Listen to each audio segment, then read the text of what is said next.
अत्यंत प्राचीन समय की बात है। एक नगर में एक बुढ़िया रहती थी। वे प्रत्येक रविवार को सूर्य भगवान का व्रत रखती थी।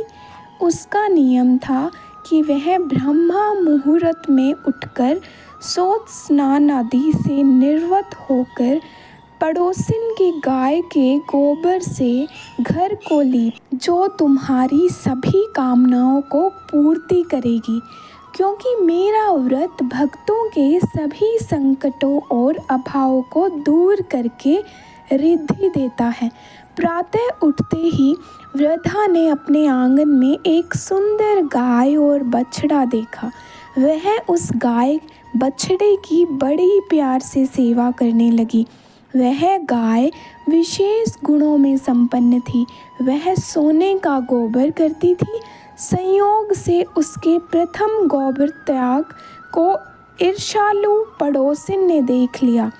फलत वह ताक में रहने लगी और जैसे ही गाय गोबर करती, पड़ोसिन उसे उठा ले जाती और उसके स्थान पर उसकी गाय का गोबर रख जाती।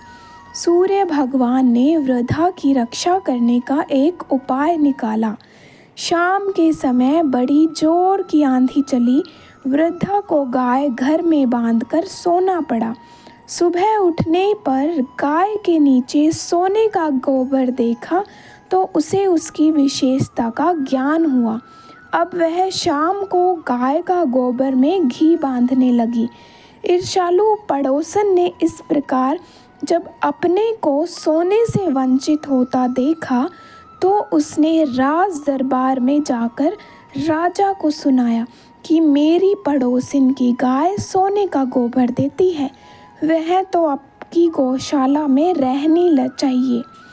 राजा को बात जन गई। उसने तत्काल सिपाहियों को भेजकर गाय खुलवा मंगवाई। वृद्धा के रोने धोने का राज कर्मचारियों पर कोई असर नहीं हुआ। वह शनिवार की शाम थी। दूसरे दिन रविवार था। वृद्धा गाय के वियोग और गोबर के अभाव के कारण उस दिन घर आंगन न लीप सकी, न भोजन बना सकी और ना ही सूर्य भगवान को भोग लगा सकी। दयालु भगवान को वृद्धा पर दया आई।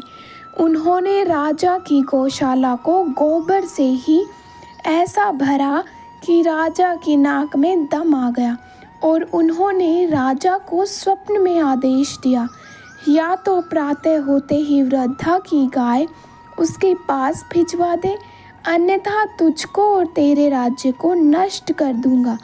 सुबह होते ही राजा ने सम्मान गाय वृद्धा के पास भेज दी और राज्य में घोषणा करा दी कि जो कोई भी सूर्य भगवान की भक्तिन वृद्धा को किसी भी प्रकार से सताएगा, उसको कठोर दंड दिया जाएगा। दूसरे आदेश में उसने प्रजा को प्रत्येक रविवार को सूर्य भगवान के व्रत रखने को कहा। व्रत के सुपरिणाम स्वरूप राजा और प्रजा की समस्त मनोकामना पूरी हुई और प्रजा तथा राजा आनंद के कारण भगवान की कृपा का बखान करते हुए दीर्घकाल तक सुखी और संतुष्ट होकर स्वर्गलोक को सिधार गए। उम्मीद है आप